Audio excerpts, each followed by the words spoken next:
এবারে যারা যারা বুঝবেন একটু বুঝে না এইখানে উপর থেকে 3টে পার্ট আছে। উপরের পার্টে কোনো রকম পেন চলবে না, শুধুমাত্র ছবিটার এখানে শুধু বর্তমানে একটি রঙিন ছবি বসবে।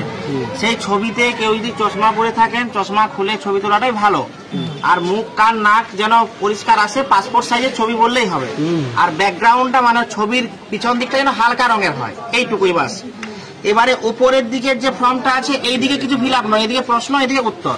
এদিকে আমরা লিখবো, এদিকে হচ্ছে 2025 সালে মানে এখন বর্তমান আমার হাতে যে ভোটার কার্ড আছে সেই তথ্য দেখে দেখে ফিল আপ হবে। এইখানে তারিখ মাস বছর যেমন ভাবে আছে ওই ভোটার কার্ডও ওইরকম ভাবেই আছে, ওইরকম ভাবে লিখলাম। আধার নাম্বার ঐচ্ছিক, ওটা করতেও পারেন নাও করতে পারেন, কারোর যদি আধার কার্ড নাম্বার থাকে দেবেন, না দেবেন কোনো অসুবিধা নেই।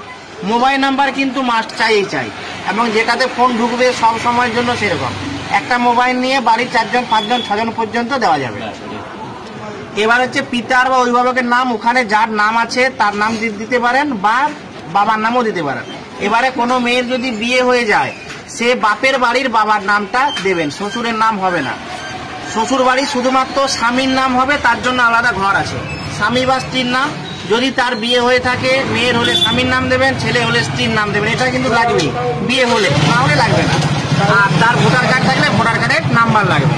আর এখানে মায়ের নাম লাগবে, মানে মায়েরটা হচ্ছে মেয়ের যে বিয়ে হওয়া মেয়ের ক্ষেত্রে বাপের বাড়ির মা, শাশুড়ি নয়, ঠিক আছে? সবকিছু হচ্ছে বাপের বাড়ি। ছেলের ক্ষেত্রে তো মা একটাই, মানে যা হবে সব হবে বাপের বাড়ি। শ্বশুর বাড়ি শুধু স্বামীর নামটাই থাকবে, আর কারো নাম থাকবে না। এবারে আসছে এইদিকে 2002 সালের মূল যে তথ্য, কারুর বয়স যদি 40-এর উপরে হয়, নিজের নাম যদি 2002 সালের ইয়েতে থাকে ভোটার লিস্টে, তখন বাম দিকটা আমরা ফিল আপ করবো। আর তার যদি না থাকে তাহলে তার বাবা অথবা মা, ঠাকুমা, ঠাকুরদা, তার জন্য ডান দিকটা ফিল আপ করবো। এইদিকে যেমন ফিল আপ হবে এইদিকেও সেরকম ফিল আপ হবে। একটা দিকে আমি ফিল আপ বলে দিচ্ছি। নির্বাচকের নাম, মানে ওই 2002 সালের লিস্টে যার নামটা আমি দেখছি, আমার নাম হোক বা আমার বাবার নাম হোক, সেই নামটা আমি লিখবো। আমার নাম যদি থাকে আমার নাম লিখবো, আর যদি আমার নাম না থেকে বাঁ দিকটা করছি না ডান দিকে করবো, তখন আমার বাবার নাম লিখবো বা মায়ের নাম লিখবো বা ঠাকুমা বা ঠাকুরদা। আর যদি কারোরই নাম না থাকে, এমনও হতে পারে 2002 কারোর নাম নেই, দুটো লিস্টে ফাঁকা রাখবে। শুধু উপর টুকুন ফিল আপ হবে, ছবি সাঁটাবেন, সই করবেন, বাস, বাকিটা ওনারা বুঝে নেবেন। তারপরে হচ্ছে যার নাম দেবো তার এপিক নাম্বার, তার আত্মীয়ের নাম, ওই 2002 সালের ভোটার লিস্টে তার একজন অভিভাবকের নাম থাকবে, যার নামটা থাকবে তার নামটা লিখবো।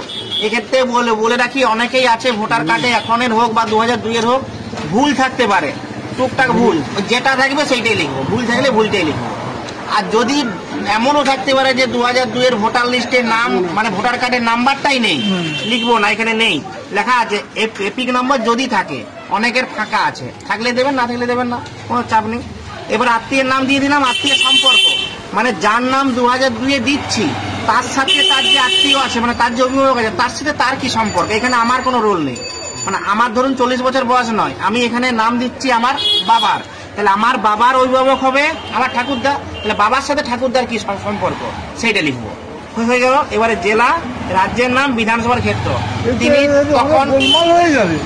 তিনি তখন যদি এই বিধানসভার আন্ডারে থাকতেন, তাহলে এই বিধানসভার নাম লিখবো 2002, আর 2002 যদি অন্য বিধানসভায় থাকতো তাহলে সেই বিধানসভার নাম লিখবো। এবারে হচ্ছে বিধানসভা ক্ষেত্রের নাম্বার, অংশ নাম্বার, ক্রমিক নাম্বার, সব 2002 ধরে 2002 সেইখানে বিধানসভায় কত নাম্বার ছিল, পার্ট নাম্বার ছিল, আর কত সিরিয়াল নাম্বার ছিল। এবারে একটা জিনিস জানছি, এই ধরুন আমার নাম এখানে লিখলাম, আমার 2002 সালের আছে, হ্যাঁ, এপিক নাম্বারটা এখন ঘরে লিখবো না তখন 2002, এই নিচেরটা পুরোটা 2002 এটাই জানাচ্ছি। উপরটা 2025 ধরে বাবা মায়ের যখন নাম লিখবো তখন তাহলে 2002 সালের এপিক নাম্বার লিখবো। হ্যাঁ, এপিক 2002 লিস্ট ধরে যার নাম আছে তার নাম লিখবো।